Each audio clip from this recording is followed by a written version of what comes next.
Morning, everyone. Welcome to Rex Flippers, We the People. And today I'm going to go over the lead up to the Constitution of the United States and also go over the preamble to the Constitution of the United States. I did this on a live program, but I did not get as many people involved as I wanted to. In fact, nobody came into my live stream. So I am going to redo this again, and hopefully I get the information out to more people. As always, I'm going to ask you to please subscribe to my channel.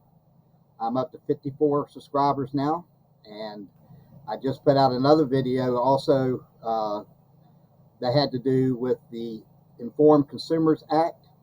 If you would like to go on and look that up in my YouTube channel, it has a lot of information about the e-commerce trade with the different platforms and how it's going to affect sellers and resellers.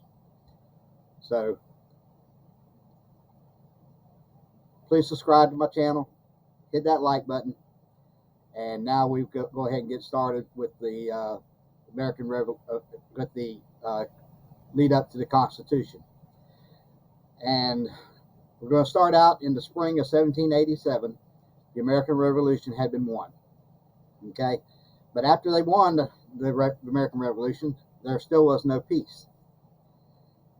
And the reason there was no peace was because there was essentially no government. There were states, but they weren't united, not even close. There was no mechanism to collect taxes. There was no way to provide for common defense or the national defense. The nation was living on the edge of anarchy. George Washington understood this, so did James Madison and Alexander Hamilton, and so did many others. Something clearly had to be done, and fast. The word went out across the land. A new constitutional convention was called for. When Washington announced he would be there, the meeting gained instant credibility. 55 men from 12 states arrived in Philadelphia in 1787 to draft the framework of a national government. There was no guarantee that they would succeed, and even if they did, there was no guarantee that the American people would accept the plan. Failure was a real possibility, and everybody knew it. The different interests of the states were just too pronounced over trade, taxes, and slavery, to name just 3 of the dozen points of conflict. Yet they all knew that they had to succeed, or there would be no country, just a loose collection of individual territories sharing the same continent, easy prey for the European powers. Not only was America's future on the line, so was the glorious principle of self-government as stated in the Declaration of Independence, the reason for the Revolutionary War. So these 55 men locked themselves in a room for 4 months, working 6 days a week through the middle of a hot Philadelphia summer to get it done. They all agreed they would say nothing to the press about their deliberations. They even closed the window shutters so that no one could look in, making a very hot room even hotter. As the temperatures rose outside, temperatures rose inside. Still, they persevered. On September 17th, they finished, and the country and the world learned that what they had produced, the Constitution of the United States, 4,500 words of collaborative genius. How did they do it? There are many answers, many happy accidents, perhaps even divine intervention. But here are 3 reasons that stand out. First, they knew what was at stake. The Articles of Confederation, under which the country had been operating since the Revolutionary War was clearly inadequate. This was dramatically demonstrated in 1786 when a group of New England farmers took up arms in a tax dispute. It was known as the Shays' Rebellion. The rebels came close to overturning the state government of Massachusetts. No one wanted anarchy, but anarchy was staring the country in the face. Second, these were very capable men. They were both learned and pragmatic. Many, like James Madison, Alexander Hamilton, Gouverneur Morris, and James Wilson, were steeped in great works from classical antiquity, from Thucydides to Aristotle, from Levi to Caesarea, and of course, they knew their Bible. They were also men of the Enlightenment and saw politics as a kind of science. They studied what had worked in the past and what had failed. But perhaps even more important, they also had enormous practical wisdom, the sorts of hard lessons that could only be gained by experience. The Americans for much of the 18th century had been effectively governing themselves because the British Crown had mostly ignored them. Contrast that to Bourbon France and Tsarist Russia, where one person wielded absolute power. Third, they were prepared to compromise. Perhaps the most extraordinary feature of the Constitutional Convention is that they stuck it out. The delegates disagreed on almost everything. They disagreed on how power should be divided. They disagreed how senators and representatives should be chosen, how much power the executive should have, and how much the court should have. And most of all, they disagreed on slavery. Yet on every issue, often after furious debate, they reached a compromise. The easy thing would have been to go home and denounce the entire project. A few did, but most didn't.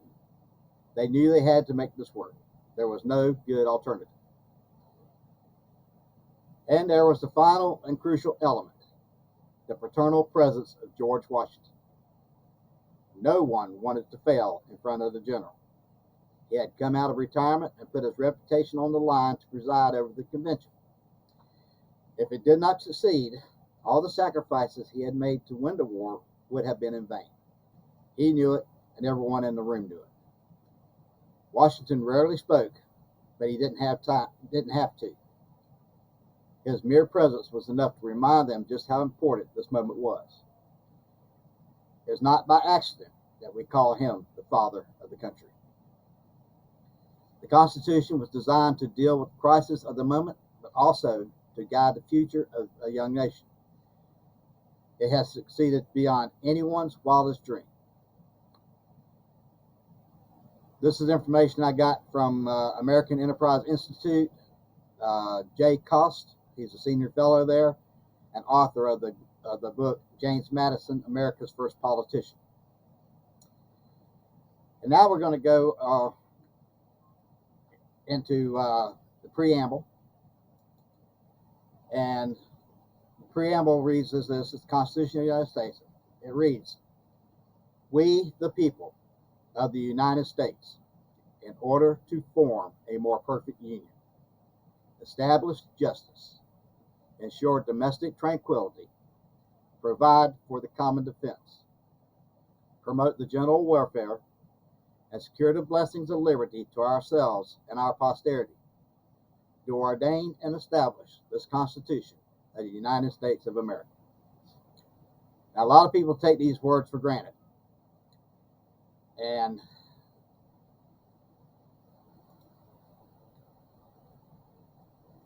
these are the words that opened the American Constitution. But at the time they were written, they were earth-shattering. If you think that sounds like an exaggeration, consider this.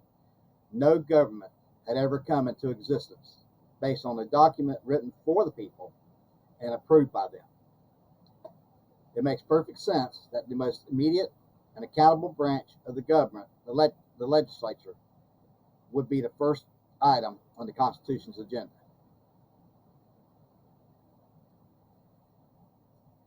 Now I want to go on into breaking down the preamble, and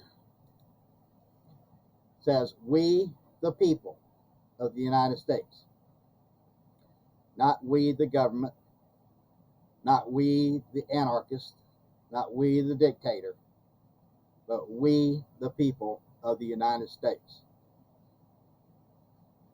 This is a document that was written for the people, by the people, and voted on by the people.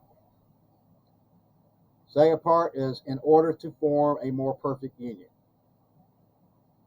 Yes, there were problems in the colonies, and the states could not get along with each other. They always had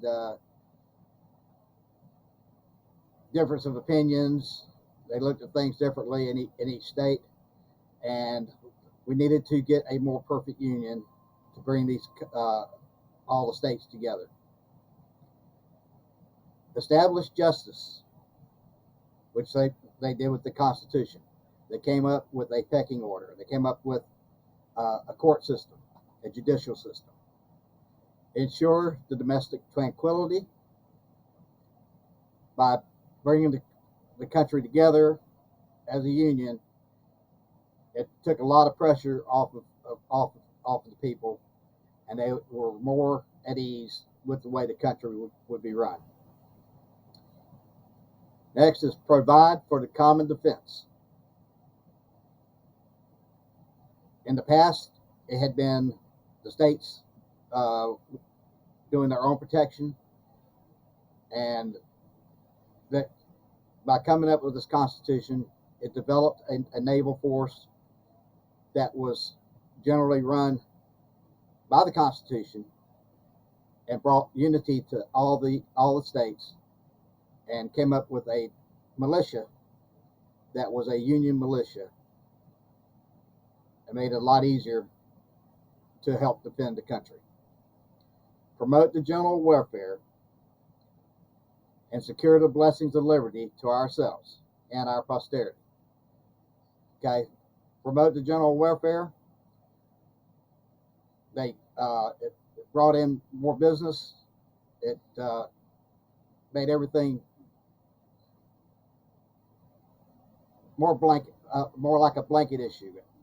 All the states would operate under the same laws, and with dealing with the embargoes, everything coming in together. Secure the blessings of liberty to ourselves.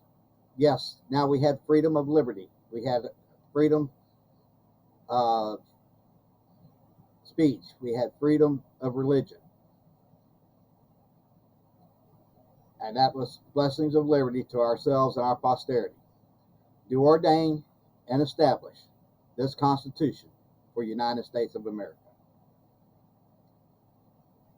So once this was written and once it was signed into force, we still had to get everybody united.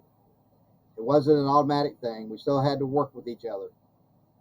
But with the Constitution, it made it a lot easier for everybody to work together to form a more perfect union, to establish domestic tranquility, to provide for the common defense, promote the general welfare, and secure the blessings of liberty to ourselves and our posterity.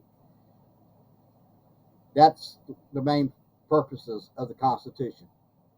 To establish a government that was threefold.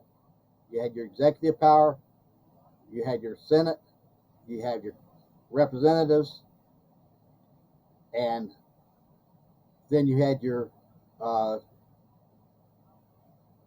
judicial system.